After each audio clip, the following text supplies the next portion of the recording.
2022-ci ildə ikinci qrupların qəbul imtahanına düşən belə bir sualın izahına baxaq. Tənliyidir.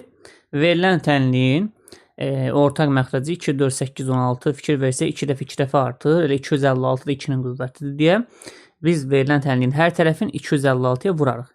Birinci 2-də 1 kəsin 256-ya vursaq alınar 128 çıxılsın. 4-də 1-i 256-ya vursaq 64.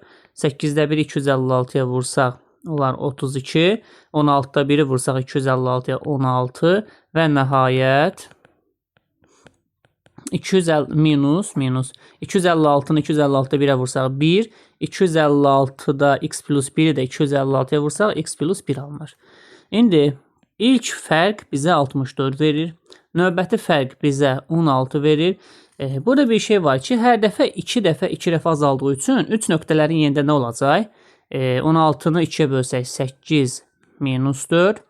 Üstə gəl 2 minus 1 var orada. Hər dəfə 2 dəfə azalır. Amma işarələr növbələşir. 8-dən 4 çıxanda 4. 2-dən 1 çıxanda 1 bərabərdir x plus 1.